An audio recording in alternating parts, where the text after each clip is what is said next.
Hey guys, this is my Copa Libertadores 2022 knockout stage predictions. It's starting tonight, so I'm excited for it. Let's start with Atlético Paranaense of Brazil against Club Libertad of Paraguay.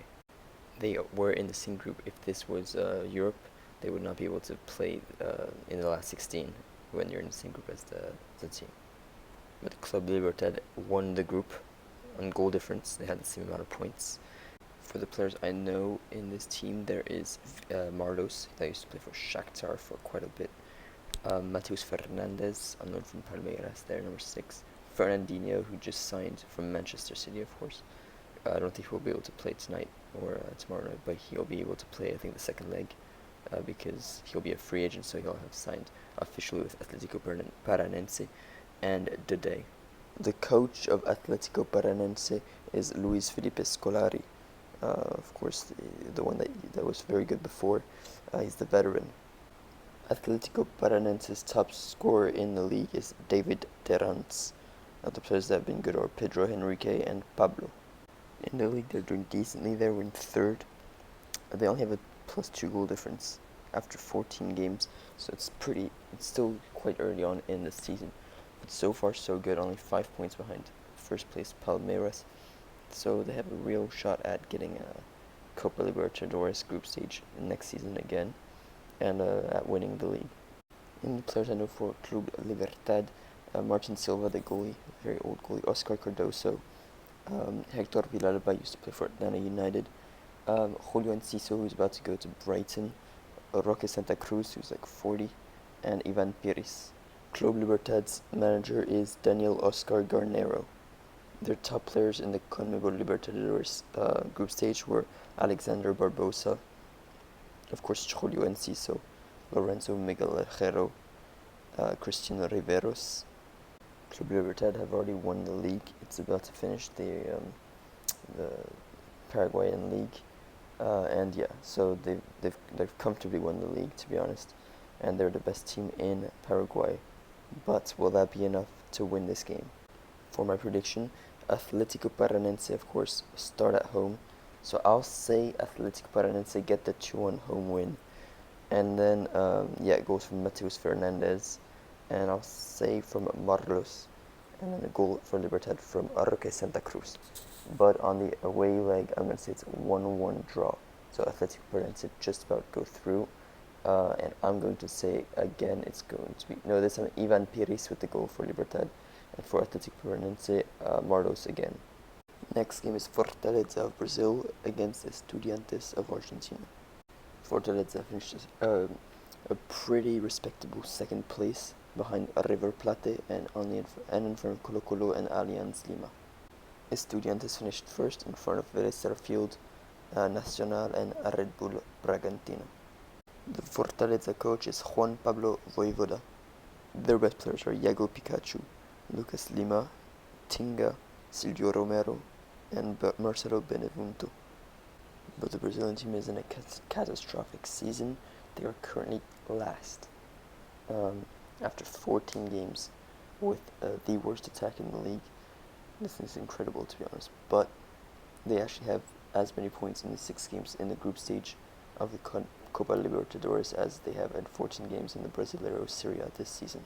The best players for Estudiantes are Emmanuel Mas, the left back, Agustin Rogel, Mariano Andujar, the goalie, Manuel Castro, Fernando Zucchi, and players like Fabian Nogueira. The head coach is Ricardo Alberto Zielinski. They also are having a very bad start to the season, but it's only been 5 games. They are currently 17th, but of course 5 games compared to 14 games is not the same. So they've got a lot of time. So they've not started great, but it's early on. For my prediction, I'm going with a 1-0 win for Estudiantes in the first leg, and then in the second leg, I'm going to say a 1-1 draw. Next up is Ecuadorian Emelec against Brazilian team Atlético Mineiro. Atlético Mineiro were relatively disappointing as they were tied on points with Deportes Tolima, although they still won the group. Emelec just about went through by 1 point, way behind Palmeiras, but when you look at the goal difference, they deserve to go through. Emelec's best players are Sebastian Rodriguez, who actually has 5 goals in 6 games in the league. In the group stage. Juan Rojas, Alejandro Cabeza, Pedro Ortiz, and Dixon Arroyo. Their head coach is Ismael Rescalvo. They're currently disappointing in the league, only 6th place, 7 points behind the top. Yeah, it's pretty disappointing to be honest, but that's the first stage. I believe they have like a second half of the season. Atletico Mineiro have a lot of recognizable names in there. Junior Alonso, on loan from Krasnodar, used to play for Lille, I believe. Otavio, yeah, on loan from Bordeaux. Dodo used to play for Roma. Hulk, everyone knows him. He's a beast this season. Eduardo Vargas, of course, is really good. Guillermo Arana used to play for Sevilla. Matias Zaracho, players like Everson, the goalie. Mariano used to play for Sevilla. Nacho Fernandez, Alan used to play for Liverpool. And then they signed 2 players. Jemerson used to play for Monaco, who could be really decent at centre back, and Alan Cardets, who signed from China. And also, I think they got rid of Diego Godin to Vélez Sarsfield. Their head coach is Antonio Mohamed. They are currently in the midst of a decent season. They're 5th, nothing spectacular, but they're not bad. So it's what you expect from Atletico Mineiro. For my prediction, I'm going with a relatively easy Atletico Mineiro win. They start away, I'm going to say 2-0, and then they win 3-0 away to win 5-0 on aggregate. The next game is between Paraguayan Cerro Porteño versus Brazilian Palmeiras. Cerro Porteño were somewhat decent in a very tough group, behind Colón, in front of Olimpia and Peñarol. On the other hand, Palmeiras finished with 18 points in 6 games, 25 goals for, 3 goals against. It's really hard to do a better group stage than them. And also they, of course, have won the last 2 editions of the Copa Libertadores, so they'll try to make it 3 in a row. Cerro Porteño have good players like Marcelo Moreno, the Bolivian, and Piris da Mota. Their best players so far have been Jean, the goalkeeper, Claudio Aquino, a midfielder, Juan Patiño, and Alan Rodriguez. They have finished 2nd because they have only 1 game to go, and they're 7 points clear of Olimpia, and 7 points behind Libertad, which is very decent. They actually finished with the best defense in the league. Palmeiras have great players such as Rafael Navarro, the 22-year-old, Daverson, Dudu, Rafael Veiga, Gustavo Scarpa, but their best players have been incredible. So, Rafael Veiga so far in the Libertadores has 6 goals in 2 starts, 4 games, so he has a goal every 29 minutes. Rafael Navarro has 7 goals in 6 games, 3 starts with 2 assists, 50 minutes per goal. Gustavo Scarpa, 3 goals, 1 assist in 4 games. And Wesley has 3 assists in 5 games.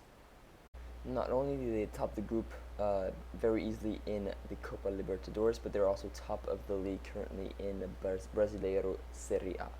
So of course they've had the best start to a season they could have possibly hoped for.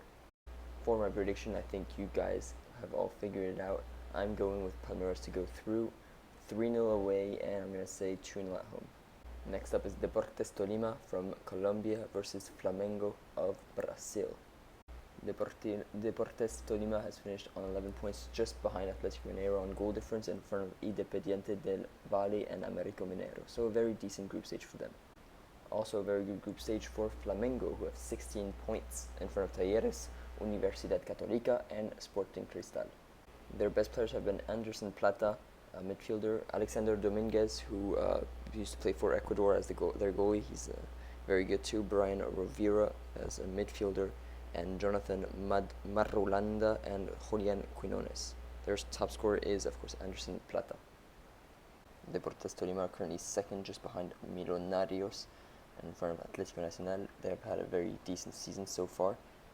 Flamengo have some absolute stars on their team, including Gabriel Barbosa, their striker, Bruno Henrique on the wing, Pedro, another striker, Georgian de Arrascaeta, Uruguay international, Everton Ribeiro, Andres Pereira, formerly of Man United, Vitinho Diego, 37-year-old, Thiago Maia, used to play for Lille, David Luiz, 35 now, from, of course, Chelsea before, Felipe Luis, also formerly of Chelsea and Atletico, Rodrigo Caio, and of course the goalie, Diego Alves, who used to play for Brazil, and also Pablo, who used to play for Bordeaux.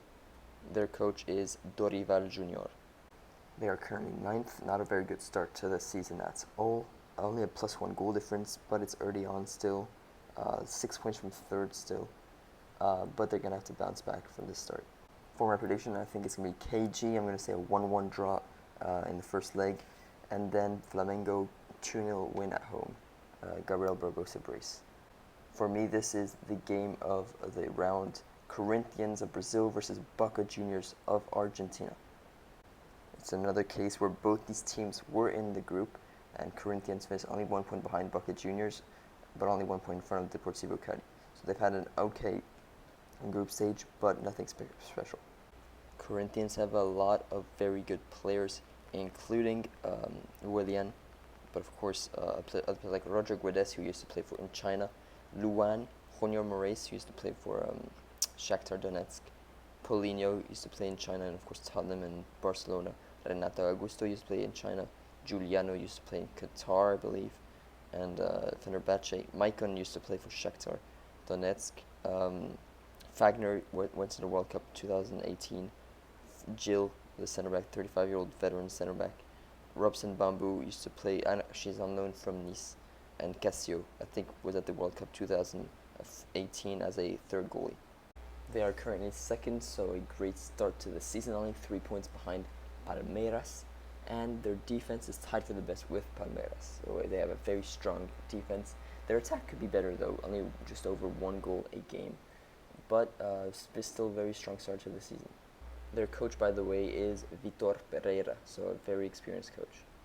Boca Juniors also have a very good team. Up front for them is Dario Benedetto, also as Christian Pavon, who apparently might be going soon, Oscar Romero of Paraguay, Eduardo Salvio, used to play for Benfica, Marcos Rojo, of course, the Man United centre back, the former Man United centre back, Luis Advincula, who's very good for Peru, Carlos Zambrano, also of Peru, Frank Fabra of Colombia, Carlos Izquierdos of Argentina. They've also had players like Paul Fernandez have a great season. They are currently actually fourth, but it's only been 5 games. We have 9 points after 5 games.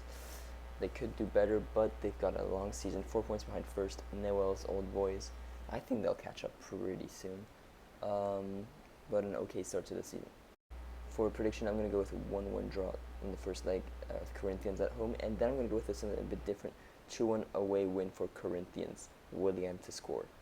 Next up is an all-Argentina clash between Vélez Sarsfield versus River Plate. Vélez Sarsfield finished second in their group, only a +1 goal difference, 8 points behind Estudiantes and in front of Nacional and Red Bull Bragantino. Not a great group stage, but yeah, they've gone through still. On the other hand, River Plate with a very good group stage, 16 points out of 6 games, only 3 goals conceded and 18 goals for, in front of Fortaleza, Colo-Colo and Alianz Lima. Vélez Sarsfield's big players have been Lucas Jansson, Joel Sonora, Lucas Prato, Luca Orellana, Diego Gomez, Matias de los Santos. Luca Jansson is their top scorer with 4 goals in the Copa Libertadores, and they've signed Diego Godin from Atlético Mineiro. They have currently started the season very badly, 21st, but of course it's after 5 games, only 4 goals for after 5 games, it's very bad, but 1 win, 2 draws, 2 losses. They're going to have to bounce back from this because this is not who we know Vélez Sarsfield can be. River Plate have some great players such as Julian Alvarez, Ezequiel Barco, on loan from Atlanta United, Matias Suarez, Juan Quintero, of course, great player, Nicolas de la Cruz, Enzo Perez, experience right there, Bruno Zuculini, Tomas Pochettino, Emmanuel Mamana, but their best players have been Enzo Fernandez also, Franco Armani, the goalie, also has been really good, and then there's also Leandro Gonzalez Perez. By the way, their coach is Marcelo Gallardo, very good coach. River Plate are currently 6th in the league, just like Boca Juniors, not a great start, but it's a long season, only 3 goals conceded in 5 games. Still an okay start to the season. They'll get better as the season progresses. For my prediction, I'm going to say a 2-1 River Plate win away and then a 1-1 draw at home for them to go through 3-2 on aggregate. The final game to predict is another all-Argentina clash between Talleres and Colón. Colón finished first and 10 points in the group. They had a 0 goal difference, which is very interesting. Not a great group, but they still finished first, and that's still very important. In front of Cerro Porteño, Olimpia, and Peñarol. For Talleres, they finished second and actually had more points and a better goal difference than Colón, behind Flamengo, who are great, of course, in front of Universidad Católica and Sporting Cristal. Talleres' best players have been Matias Catalán, Guido Herrera, Victor Fertoli, Matias Esquivel, Gaston Benavides, Federico Girotti, Rafael Perez. Talleres have started the season really badly, to be honest. 4 points after 5 games. They're 25th out of 28. But to be fair, it's the beginning of the season, so they've still got a lot of time to get back to where they belong. The best players for Colón have been Christian Bernardi, Federico Lertora, Facundo Farias, Rodrigo Alejandro, Eric Mesa, and another player, Rafael Delgado, and Facundo Garces. They also have started the season badly, 19th currently with 5 points after 5 games. Only 4 goals after 5 games, so they are going to need to work on their scoring. So both of them have been disappointing in the start of the season. For my prediction, I'm going to say a 1-0 Talleres win at home, followed by a 2-0 Colón win to go through to the next round. So that will be it for my video. I hope you've enjoyed it. If please leave a like button if you've of course enjoyed it, and subscribe if you're new. And tell me your predictions down below in the comments. And I'll be doing a Copa Sudamericana very shortly next after this. So I'll see you then.